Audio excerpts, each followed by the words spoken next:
আমরা সাথে পেয়েছি এই বাচ্চাটিকে, যিনি অপারেশন করেছেন, অধ্যাপক সার্জেন ডক্টর তপনজ্যোতি ব্যানার্জি। আমরা তার কাছ থেকে শুনে নেব এই বাচ্চাটির জটিল অপারেশন সম্পর্কে দু একটা কথা। এই বাচ্চাটা আমাদের কাছে এসেছিল 15 তারিখে। যখন এই বাচ্চাটা আসে তখন বাচ্চাটার প্রচণ্ড শ্বাসকষ্ট ছিল। 3 দিনের ইতিহাস। এই রানাঘাট নদিয়ার অঞ্চল থেকে এসেছিল এবং তখন বাচ্চাটা খুবই খারাপ ছিল। আমরা প্রথম বাচ্চাটাকে রিসিভ করার পরে বাচ্চাটাকে আমরা রিসাসিটেট করি। তাকে সঙ্গে সঙ্গে অক্সিজেন দেওয়া, অ্যান্টিবায়োটিক দেওয়া, এবিজি করা। এবিজি খুব খারাপ ছিল। এবিজি খারাপ থাকার জন্য আমরা ওকে ভেন্টিলেশনে দেওয়া হয়েছিল এবং স্টেবল করার পরে বাচ্চাটাকে আমরা অপারেশন করি।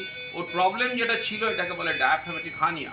ডায়াফ্রামেটিক হার্নিয়া এক ধরনের অনেক রকমের হয়, তার ভিতরে বগডালেক হার্নিয়া সাধারণত বাঁ দিকে হয়, কিন্তু 100-10 জনের দেখা যায় এটা ডান দিকে হলে এটা আরও কমপ্লিকেটেড।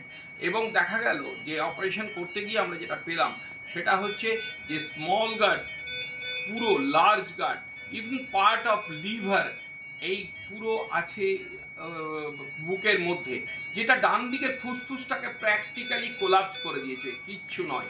এতে প্রবলেম হয় কি, এটা তো পেটে থাকাকালীনই এটা হয়েছে এবং তার জন্যে এই লাংসটা ডেভেলপই করেনি ডান দিকের। এবং তারপরে এই বাচ্চাটাকে অপারেশনের পরেও 3-4 দিন আমরা ভেন্টিলেশনে রেখেছি। এখন প্রায় 7-8 দিন হয়ে গেল বাচ্চাটা। এখন বাচ্চাটা সম্পূর্ণ সুস্থ, সে সম্পূর্ণ মুখে খাচ্ছে, নর্মাল বাচ্চা, কোনো শ্বাসকষ্ট নেই।